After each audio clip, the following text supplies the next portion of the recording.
वो बिल्कुल आसमान छू रहा है। और इसके ऊपर आपने जो रोजमर्रा की चीजें हैं उसके ऊपर जीएसटी बढ़ा दिया। आटे के ऊपर, पनीर के ऊपर, दही के ऊपर, शाही के ऊपर, पेंसिल के ऊपर, शार्पनर के ऊपर आपने तो बच्चों को भी नहीं छोड़ा।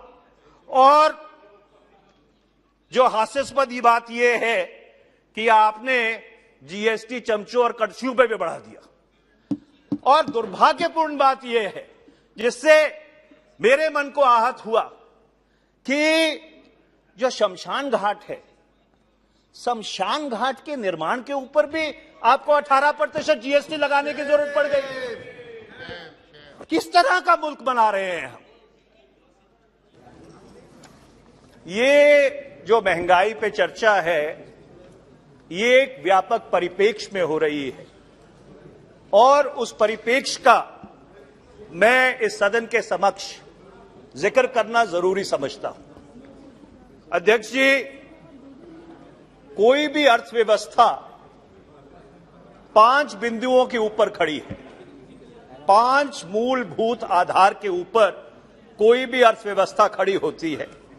सबसे पहला बचत, दूसरा निवेश, तीसरा उत्पादन, चौथा खपत और पांचवा रोजगार। अंग्रेजी में से कहते हैं savings, investment, production, consumption and employment. और यह बहुत दुर्भाग्यपूर्ण बात है कि पिछले 8 वर्ष में ये जो 5 मूलभूत आधार हैं, इनके परकच्छे उड़ गए।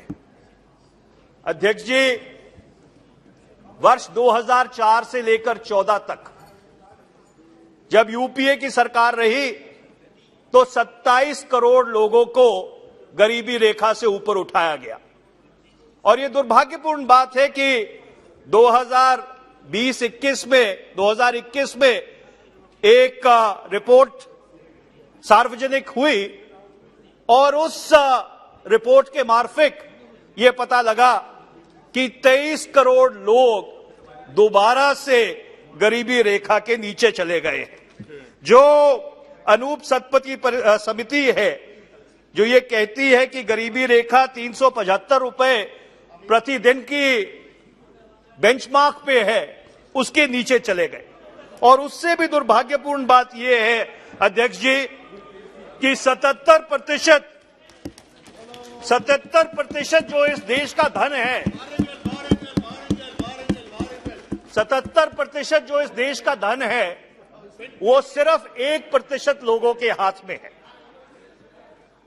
इन वर्षों में भारत में जो बिलियनियर्स हैं, वो 100 से बढ़ के 142 तो हो गए, पर जो सबसे नीचे का तबका है अध्यक्ष जी, उस तबके की जो आय है वो दिन बर दिन घटती चली गई।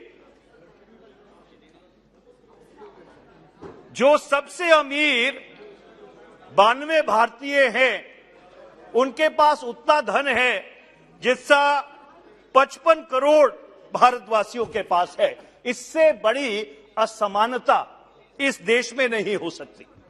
और इसका सबका शुरुआत, इस सब की शुरुआत 8 नवंबर 2016 को हुई थी, जब एनडीए भाजपा सरकार ने बगैर सोचे समझे इस देश में नोटबंदी जारी कर दी थी। 15,31,000 करोड़ रुपया डिमोनेटाइज हुआ था और उसमें से 99% जो पैसा है, 15,41,000 करोड़ रुपया डिमोनेटाइज हुआ था। 15,31,000 करोड़ रुपया उसमें से वापस जो बैंकिंग सिस्टम है उसमें आ गया। और आज तक ना सदन को इस बात की जानकारी दी गई है। और दुर्भाग्यपूर्ण बात है कि पिछले 8 वर्ष से वो मामला उच्चतम न्यायालय में लंबित है कि ये जो फैसला था, ये फैसला क्यों लिया गया और उस फैसले का इस देश के ऊपर क्या असर पड़ा। और मैं आपको बताना चाहता हूं, उसका असर यह पड़ा कि जीडीपी का जो वृद्धि दर था वो 2017-18 में 6.8% था, 2018-19 में गिरकर 6.6% हो गया, 2019-20 में गिरकर 3.7% हो गया। 2021-22 में ये -6.6% हो गया, जिसमें कोविड का बहुत बड़ा असर रहा। और वर्ष 21-22 में ये 8.9% पर आया, पर यह आंकड़ा एक मिथ्या है, क्योंकि रियल जीडीपी ग्रोथ जो है वो सिर्फ 2.3% थी। मैं ये बात इसलिए बताना चाह रहा हूं कि अर्थव्यवस्था का जो पतन हुआ वो सिर्फ कोविड के कारण नहीं हुआ। कोविड उसमें एक फैक्टर हो सकता है, पर उससे पहले ही जो भारत की अर्थव्यवस्था थी वो लगातार और निरंतर गिरती जा रही थी। और इसका सबसे बड़ा प्रमाण यह है कि जो पहले 6 महीने थे वर्ष 2018-19 के, उसमें जो फंड फ्लो था कमर्शियल सेक्टर में वो 7,36,087 करोड़ से गिरकर आपके सिर्फ 90,995 करोड़ रह गया। 87.6% उसमें गिरावट आई। और इस नोटबंदी के बाद सरकार ने जीएसटी लागू किया, और उस जीएसटी का सीधा सीधा असर क्या हुआ कि 2,30,000 जो एमएसएमई क्षेत्र में छोटे लघु उद्योग थे, वो छोटे लघु उद्योग बंद हो गए और वो आज भी उस मार से उभर नहीं पाए। सभापति महोदय, आज की तारीख में भी जो एमएसएमई सेक्टर है, जो लघु उद्योग हैं, उनका 10.6 लाख करोड़ रुपया बकाया है। सरकारी बकाया नहीं है, but they have outstandings of 10.6 lakh crore. अब मैं आपसे ये पूछना चाहता हूं, इस सदन से ये पूछना चाहता हूं, अगर जो लघु क्षेत्र है जो करोड़ों करोड़ों लोगों को रोजगार देता है, अगर उसकी payments to the extent of 10.6 lakh crore delay होंगी, तो वो क्षेत्र बिल्कुल पूरी तरह से समाप्त हो जाएगा, खत्म हो जाएगा।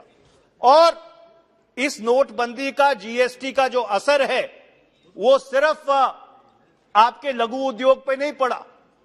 रोजगार 2017 में जो बेरोजगारी दर था वो 4.77% था, 18 में बढ़कर 7% हो गया, 19 में बढ़कर 7.6% हो गया, 2020 में बढ़कर 9.1% हो गया, और 2021 में बढ़कर 7.9% हो गया, और जून 2022 में यह 7.8% पे था।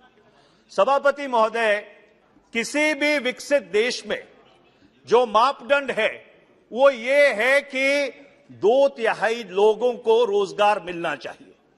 आज की तारीख में लगभग भारत में 40 करोड़ लोगों के पास रोजगार है, और अगर हम विकसित देशों के श्रेणी में शामिल होना चाहते हैं तो इसको 84 करोड़ पर लेके जाना जरूरी है। और मैं ये दुर्भाग्यपूर्ण ये बात कहना चाहता हूं कि सरकार के पास इसको 40 करोड़ से 84 करोड़ तक लेके जाने के लिए कोई रणनीति नहीं है। और ये जो रोजगार की समस्या है, इसका जीता जागता प्रमाण ये है कि जिस तरह से मनरेगा की डिमांड बढ़ी है। आपके अप्रैल 2022 में 2.3 करोड़ हाउस होल्ड्स को मनरेगा का सहारा लेना पड़ा। मई 2022 में 3.7 करोड़ हाउस होल्ड्स को मनरेगा का सहारा लेना पड़ा। जून 2022 में यह संख्या बढ़ के 3.17 करोड़ हो गई। जब से ये स्कीम शुरू हुई थी 2006 में, ये सबसे हाईएस्ट नंबर है जो लोग मनरेगा के सहारे अपनी जिंदगी बिताने की कोशिश कर रहे हैं। और मैं इस सदन में इस बात का भी जिक्र करना चाहता हूं कि जब ये सरकार बनी थी 8 वर्ष पहले, इसी मनरेगा को उन्होंने गड्ढे खोदने की स्कीम उसके ऊपर अलंकरण लगाया था, और आज उसी के सहारे करोड़ों करोड़ों परिवारों का गुजर बसर हो रहा है। सरकार को अपने शब्द वापस लेने चाहिए। और इस सारे संकट से उभारने के लिए जब लोगों की जेब में पैसा डालना जरूरी था, सभापति महोदय, तो सरकार ने क्या किया? पूंजीपतियों की जेब में पैसा डाला। 2019 में 1,45,000 करोड़ के अपना कंसेशंस कॉर्पोरेट सेक्टर को दिए और 2014-15 से 19-20 के बीच 4,32 लाख करोड़ रुपए के जो कंसेशंस हैं वो पूंजीपतियों को इस सरकार में दिए। अगर उससे भारत की अर्थव्यवस्था किक स्टार्ट हो जाती, if the cycles of if the engines of the economy would have started firing, I would have had no difficulty with it. But the fact is that despite the misplaced or despite what the government thought was a targeted strategy, it did not work. और जो भारत की अर्थव्यवस्था थी वो नीचे ही बैठती गई और जो लोग थे वो गरीब होते गए। अब मैं पेट्रोल और डीजल पे आता हूं और मैं ये सब बात इसलिए कह रहा हूं कि वो जो आज हुआ है उसका कारण आज नहीं है, उसका कारण पिछले 8 वर्ष की इकोनॉमिक मिसमैनेजमेंट है।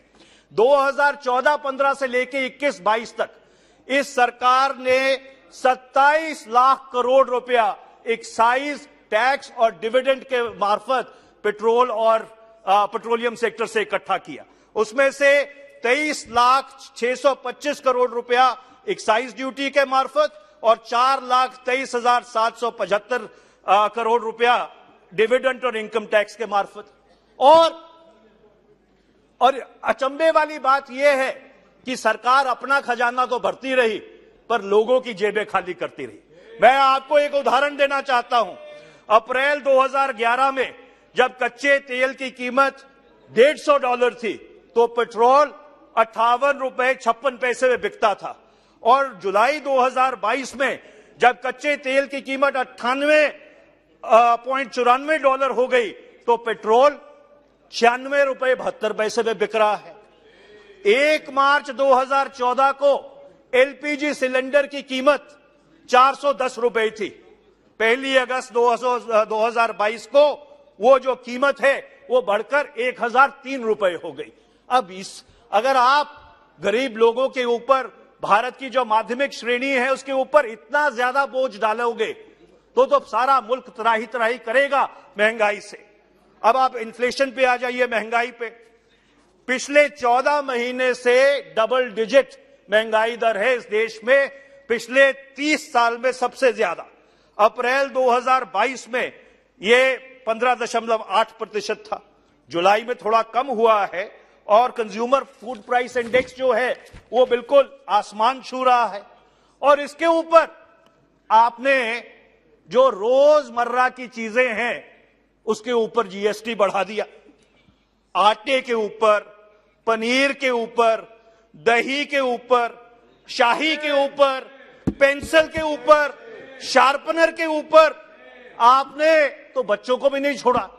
और जो हास्यास्पद ये बात यह है कि आपने जीएसटी चमचों और कड़छियों पे भी बढ़ा दिया। और दुर्भाग्यपूर्ण बात यह है जिससे मेरे मन को आहत हुआ कि जो शमशान घाट है, शमशान घाट के निर्माण के ऊपर भी आपको 18% जीएसटी लगाने की जरूरत पड़ गई। किस तरह का मुल्क बना रहे हैं हम? क्या लोगों को बिल्कुल हम जमीन पे लेटा देना चाहते हैं? और इसीलिए मैं अंत में यह कहना चाहता हूं सभापति महोदय कि सरकार ने अपना बजट तो ठीक कर लिया होगा पर 25 करोड़ जो इस देश में गृहस्थियां हैं उनका बजट पूरी तरह से बिगाड़ दिया। जैसे माननीय सुषमा स्वराज जी जब यहां बैठती थी वो कहा करती थी कभी कि गृहिणी के आंसू बह रहे हैं। आज सही में माननीय सभापति हर गृहिणी के आंसू बह रहे हैं, इतनी कमर तोड़ महंगाई आपने कर दी है। और आखिर में मैं एक पंजाबी के शायर की 3 लाइनों के साथ अपनी बात समाप्त करता हूं। पंजाबी में कहते हैं कि पहला तो मुछ दी लड़ाई ने मारत्या, दूजा यार दी जुदाई ने मारत्या, तीजा रब दी खुदाई ने मारत्या और बाकी जो बचा से महंगाई ने मारत्या। बहुत बहुत धन्यवाद सर। खबरों में बने रहने के लिए फोरम 4 को सब्सक्राइब करें और नोटिफिकेशन पाने के लिए बेल आइकन दबाएं।